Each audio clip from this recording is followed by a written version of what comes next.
Las fuentes y categorías de la historia. Buen día, jóvenes. ¿Alguna vez se han preguntado cómo es que sabemos lo que realmente pasó hace 100, 200 o incluso 1000 años? Nadie de nosotros estaba ahí, ¿cierto? Entonces, ¿cómo podemos estar seguros de que la Revolución Mexicana ocurrió tal como la conocemos? ¿O de que Hidalgo dio el grito de independencia en Dolores? La respuesta a estas preguntas es precisamente el tema que vamos a explorar hoy, las fuentes de la historia y las categorías temporales que utilizan los historiadores para entender el pasado. Hoy van a ver la historia con otros ojos porque descubrirán que no es solo memorizar fechas, sino todo un proceso de investigación muy parecido al trabajo de un detective.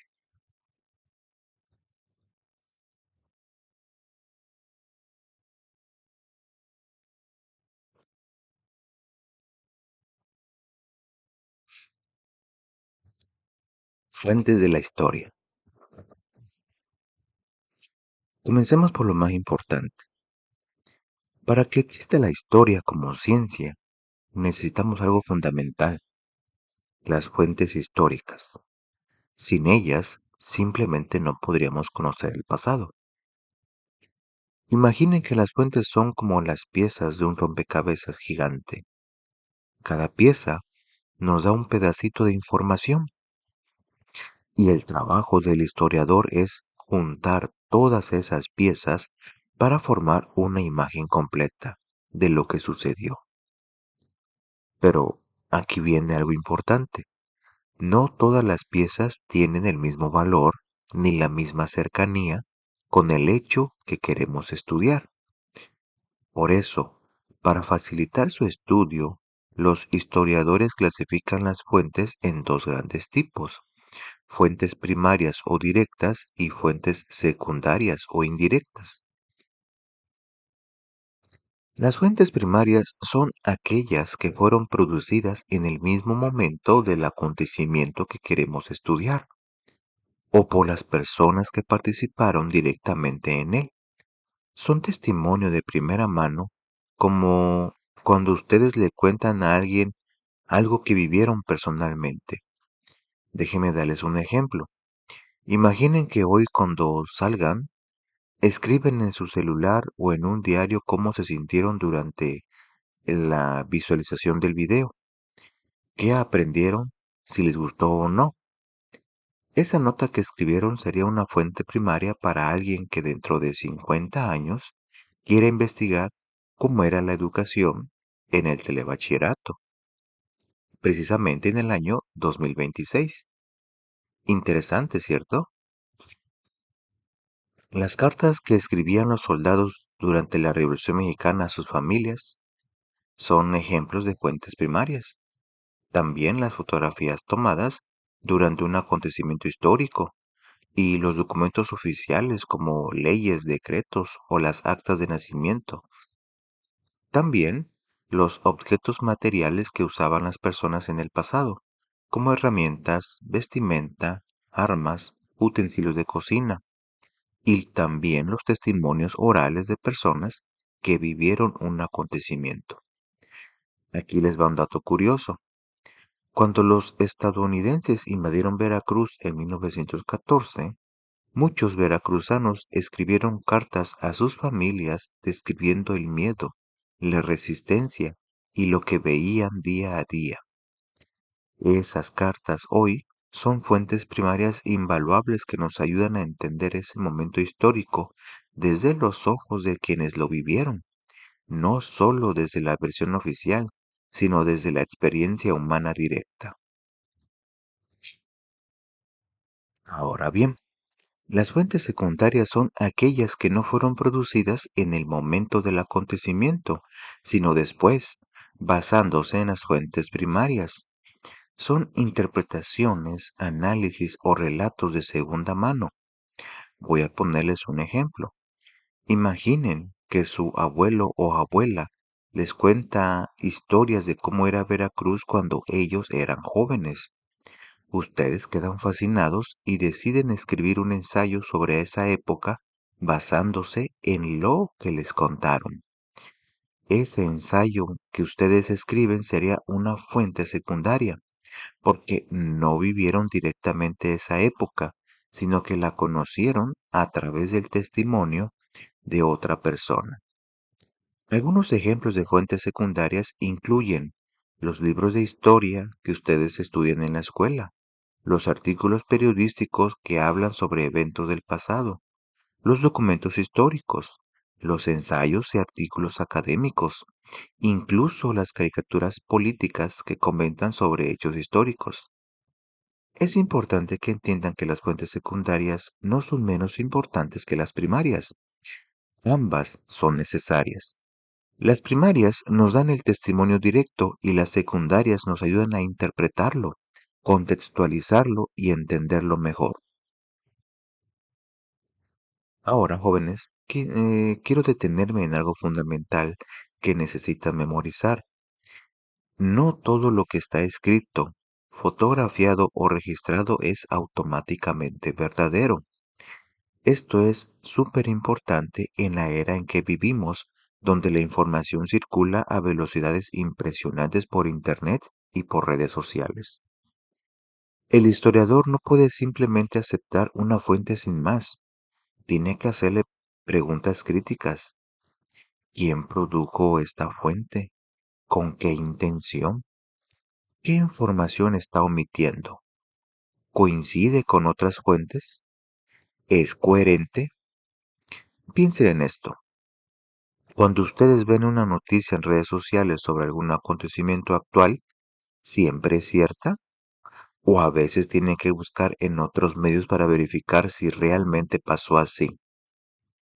Pues exactamente lo mismo hace el historiador con las fuentes del pasado. Debe confrontarlas, compararlas, analizarlas críticamente. Para hacer ese trabajo, existe una herramienta muy poderosa llamada hermenéutica. Este término sé que puede sonar complicado, pero es más sencillo de lo que parece. La hermenéutica es el arte de interpretar textos, de leer entre líneas, de buscar significados que no están explícitos. Déjenme explicarles con un ejemplo. Imaginen que le preguntan a un amigo, ¿estás bien? Y él responde, sí, estoy bien, pero su tono de voz es apagado, su mirada está triste y sus hombros caídos. Ustedes saben que en realidad no está bien, ¿cierto? Estás leyendo más allá de las palabras, están interpretando el contexto, el tono, los gestos. Eso es hermenéutica aplicada. En historia funciona igual. El historiador debe leer un documento y preguntarse, ¿qué es lo que realmente está diciendo esta persona? ¿Qué está ocultando? ¿Qué intereses tiene? Así puede llegar a una comprensión más profunda y completa del pasado.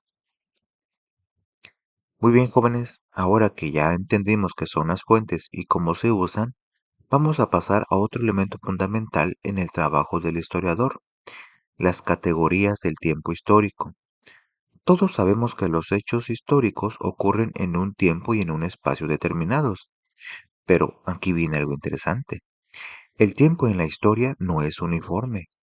Hay procesos que duran siglos enteros y otros que ocurren en un solo día. ¿Cómo los diferenciamos? ¿Cómo los entendemos? Para resolver esto, el historiador llamado Fernand Braudel, de la Escuela de los Annales, propuso tres categorías que hasta el día de hoy son fundamentales en la investigación histórica: larga duración, coyuntura y acontecimiento.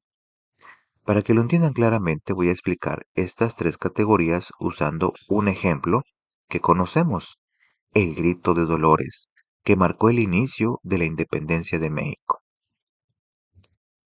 Antes de hablar del tiempo, recordemos que todo hecho histórico también ocurre en un espacio geográfico.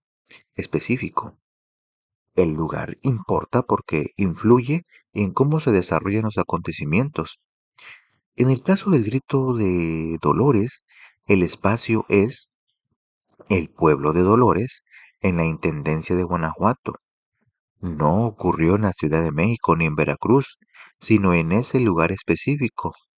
Y eso tiene consecuencias.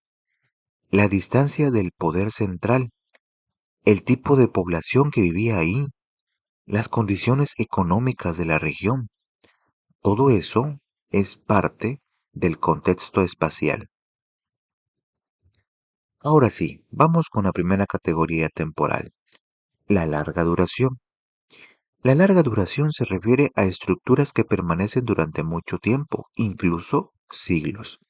Son los cimientos profundos de una sociedad, sistemas económicos, estructuras políticas, formas de organización social, mentalidades culturales. Estas cosas no cambian de un día para otro, sino que se mantienen por generaciones. En el ejemplo del grito de Dolores, la larga duración sería lo siguiente. Durante todo el siglo XVIII existía en la Nueva España un orden político muy claro. Los criollos, que eran españoles nacidos en América como Hidalgo o Allende, no tenían los mismos privilegios ni derechos que los peninsulares, que eran españoles nacidos en España. Aunque ambos eran de origen español, los nacidos en América eran considerados de segunda clase. No podían acceder a los puestos más importantes del gobierno ni de la iglesia. Esto generaba un resentimiento que venía acumulándose desde hacía décadas. Además, durante ese mismo siglo XVIII, la corona española había sacado enormes cantidades de dinero y recursos de la Nueva España para pagar sus deudas en Europa, especialmente por las guerras en las que estaba metida. Esto empobrecía a la población novohispana y generaba descontento. Esa era la estructura de larga duración. No surgió en 1810, sino que venía desde mucho antes. Era el contexto profundo, el escenario sobre el cual se desarrollaron los acontecimientos. Ahora déjenme hacerles una pregunta para que reflexionen. ¿Qué estructuras de larga duración creen que existen hoy en nuestro país? Piensen en cosas como la desigualdad económica, el sistema político, las tradiciones culturales. Muchas de esas estructuras vienen de hace siglos y siguen presentes. Eso es larga duración. La segunda categoría es la coyuntura. La coyuntura es una circunstancia específica que rompe con la normalidad y crea condiciones para que ocurran acontecimientos importantes. Es un cambio significativo que acelera o detona procesos históricos. En el caso del Grito de Dolores, la coyuntura fue esta. En 1808, tanto el rey Fernando VII como su padre, Carlos IV, fueron obligados a abdicar al trono a favor de Napoleón Bonaparte, quien, a su vez, impuso a su hermano, José Bonaparte, como rey de España. Esto causó una enorme crisis política en todo el imperio español. ¿Ya se dan cuenta? De repente, España no tenía un rey legítimo. Había confusión, vacío de poder, incertidumbre. Esta crisis fue la coyuntura que permitió que en América surgieran movimientos independentistas. La gente se preguntaba, si no hay rey, ¿a quién le debemos lealtad? ¿Por qué seguir obedeciendo a autoridades que ya no tienen legitimidad? Para que lo entiendan mejor con algo más cercano, piensen en la pandemia de COVID-19. Esa fue una coyuntura que cambió radicalmente cómo vivimos, estudiamos, trabajamos y nos relacionamos. No fue un cambio de siglos, sino algo que ocurrió en meses y transformó todo. Eso es una coyuntura, un momento de quiebre que acelera los cambios.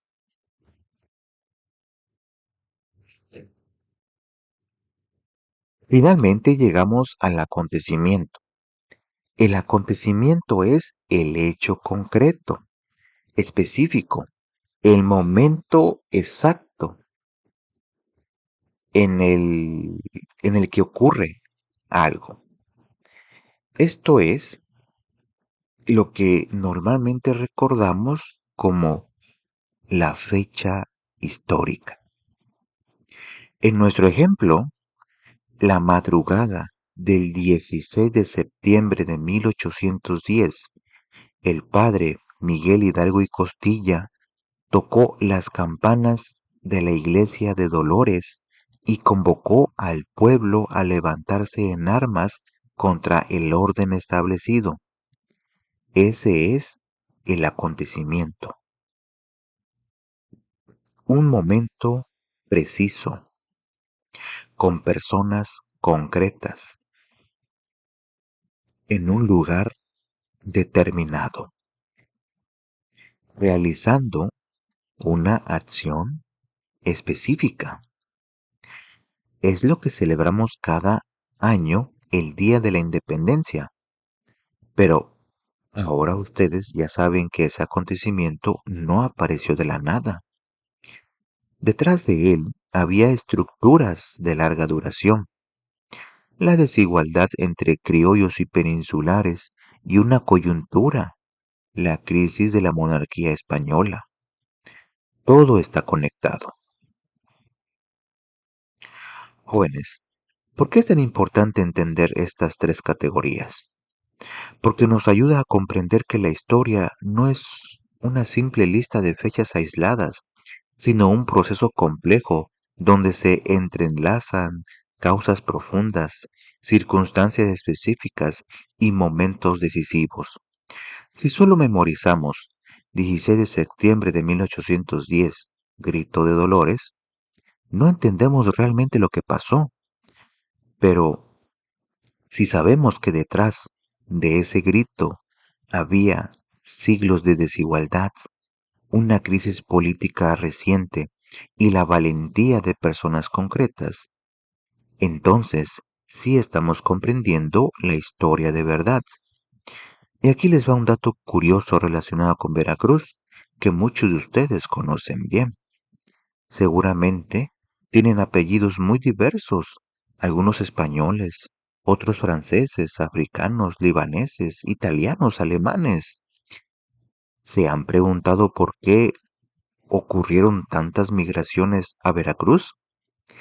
Cada oleada migratoria tiene su propia historia, su larga duración, condiciones económicas o políticas en sus países de origen, sus coyunturas, guerras, crisis, revoluciones y sus acontecimientos, la llegada de barcos específicos, la fundación de colonias.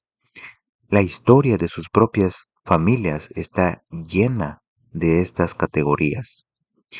Ustedes son parte viva de la historia de Veracruz. Muy bien, jóvenes, ya hemos llegado al final de nuestro video. Déjenme hacer un breve repaso de lo más importante. Primero, aprendimos que la historia se construye a partir de fuentes que pueden ser primarias, que son producidas en el momento del hecho, o secundarias, que son producidas después a partir de las primarias. Aprendimos también que no podemos aceptar las fuentes sin más, sino que debemos cuestionarlas, compararlas, analizarlas críticamente. El historiador trabaja como un detective buscando la verdad entre múltiples testimonios. Segundo, descubrimos que el tiempo histórico tiene diferentes capas. La larga duración, que son estructuras profundas que cambian lentamente. La coyuntura, que son circunstancias que aceleran los procesos. Y el acontecimiento, que es el hecho concreto. Estas categorías nos ayudan a entender que los hechos históricos no ocurren por casualidad, sino que son resultado de procesos complejos. Pero más allá de toda la teoría, quiero que se lleven algo muy importante. Estas herramientas no solo sirven para estudiar el pasado, sino también para entender el presente. Ustedes, jóvenes, viven en un momento histórico, con sus propias estructuras de larga duración, sus coyunturas y sus acontecimientos. Saber identificarlos los convierte en personas más conscientes, más críticas, más capaces de entender el mundo que los rodea y de tomar decisiones informadas. Muy bien, jóvenes, eso es todo por este video.